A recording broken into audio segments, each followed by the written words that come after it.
Hello, and welcome to another exclusive interview here on CBO TV. My name is Jonathan News, and this week our interviewees are Dexter Rolle, who is the president of the Bimini Sporting Council. We have Leonard Stuart, who is the public relations of the Bimini Sporting Council.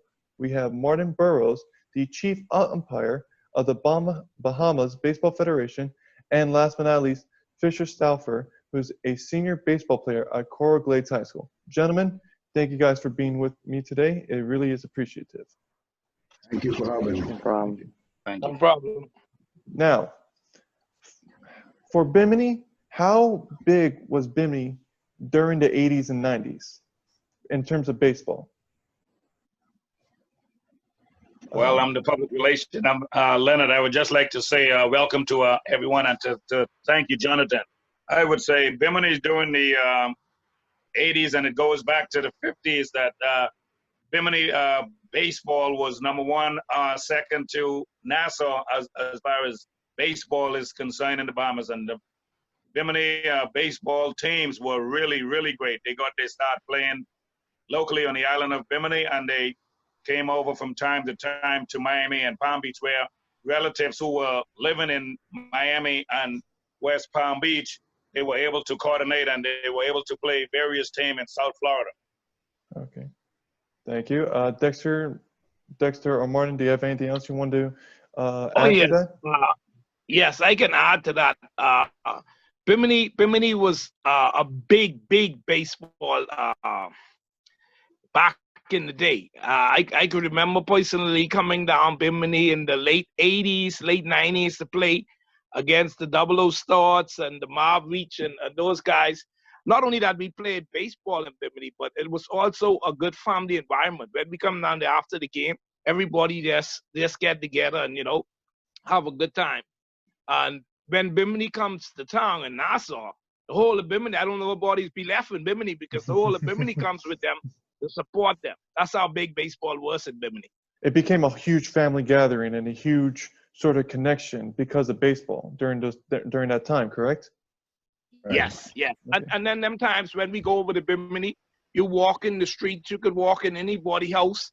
They offer you to feed you everything. That's how baseball made. It was a pleasure to go to Bimini because when you go to Bimini, people treat you like, hey, we're proud that you're here. We're glad that you're here. They go their way to make sure that we have a good time in Bimini.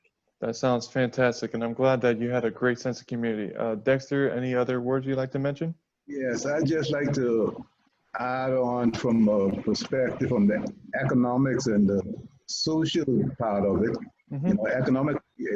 Bimini baseball boosted the whole Bahamas. When Bimini went into Nassau and Freeport, we carried our numbers, and so those communities were blessed with our finances. And it brought out the people in those islands. Some of them never came to see baseball unless Bimini was in town. So it brought that kind of a economic boost to every community that we entered.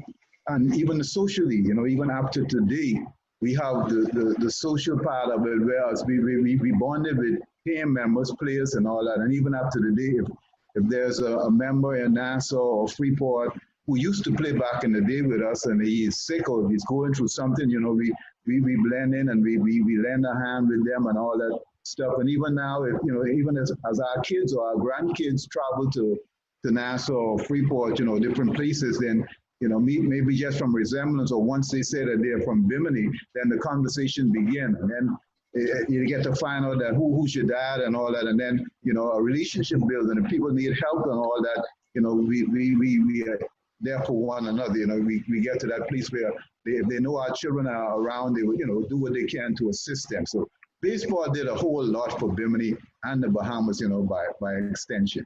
I got you. So, congrats for baseball for not only helping you economically, but also creating this social presence of unity and support for one another. That's fantastic. Now, the main field that you guys played in is now in shambles. How did that happen? What happened to it?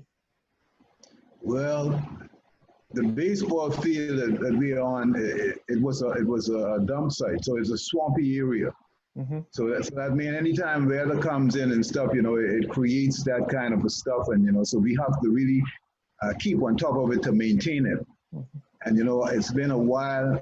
It came in after a while. We had hurricanes, and then there was a tsunami, or not a tsunami. So, several natural disasters. Yes, and they came in, and you know, some things happen out on the field, and then a little neglect and all that, and we had a lot of the trees and bushes around. They just, you know, they just develop, and so whereas now to maintain it was much easier. Now we have to almost like start from scratch again, you know, to really get the field back to the way it used to be. Okay. And you know, once you stop playing, if you're not playing regularly, you know, you go out there in a week's time and the field look like a jungle, you know. Okay. Yeah. Yes. And now, Fisher, when you were younger, back in, if I'm correct, 2007, you actually helped donate several items to Bimini. What was that experience like? Yeah, it was very nice. All the people were extremely nice from the second we got there, from the second we left. And we brought, I was like 7 or 8 at the time, so I was a little young, but like all the stuff that we brought is from like I had a travel team at the time. We gathered a bunch of stuff and they took it over in my family's boat, and it's only 60 miles from here to there. So it's like a nice little trip. From like Miami, correct? Or I live in Broward, so okay. Yeah, but still 60 miles from here to there.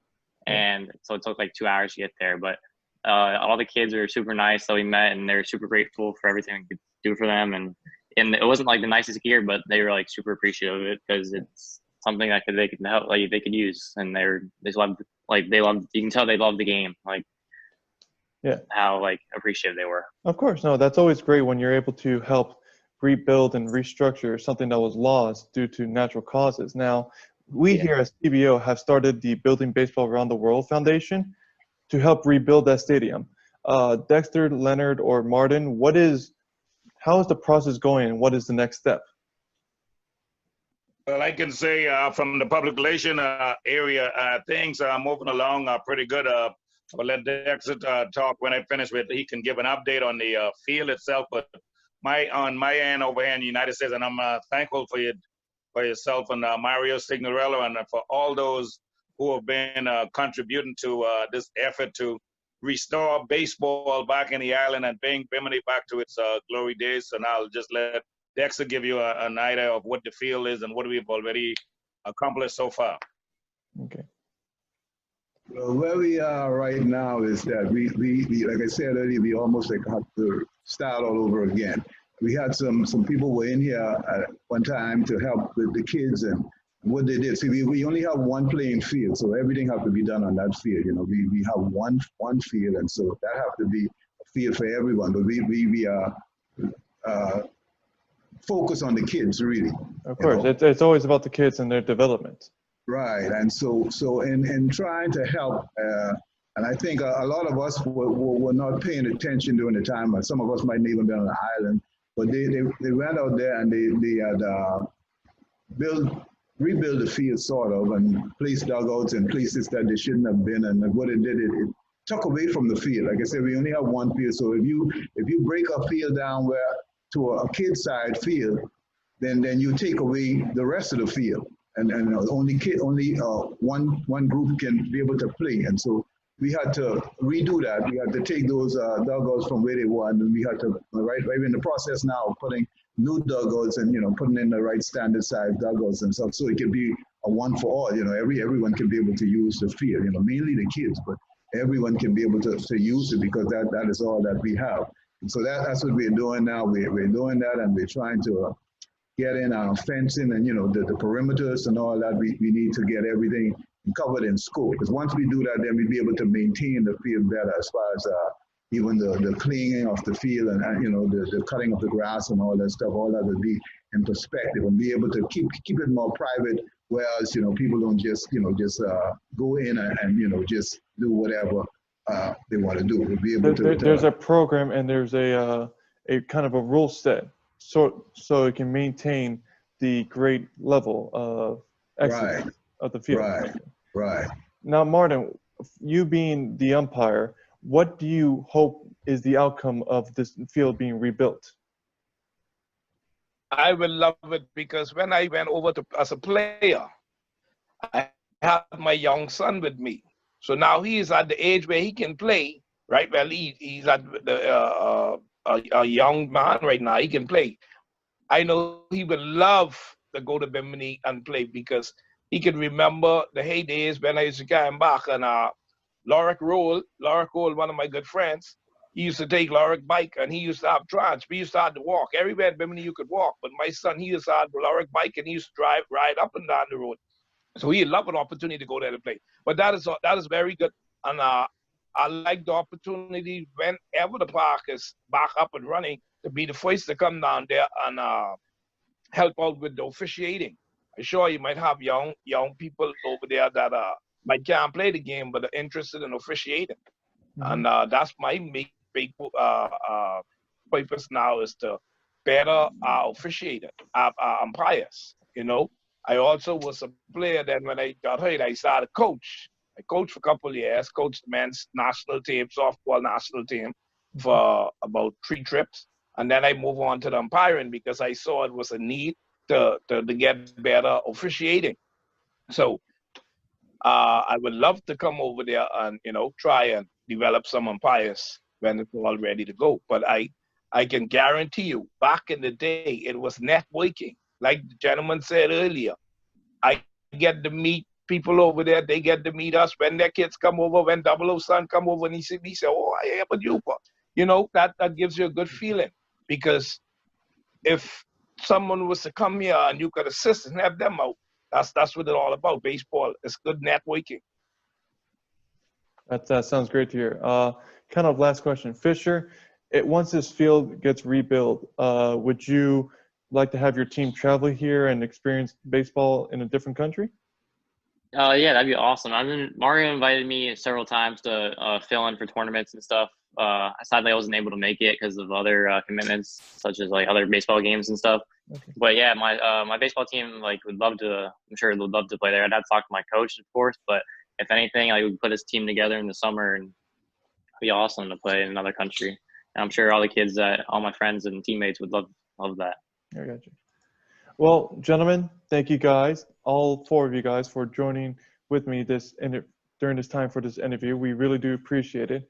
To the viewers that are watching, if you would like to help rebuild this stadium back to its glory days, we have a link below to our foundation, Building Baseball Around the World. Please check it out. Please talk to everyone that you can to help donate the money that's needed. Gentlemen, once again, thank you guys so much, and I hope all you guys have a great day. Thank you. You too. Thank God you. bless you.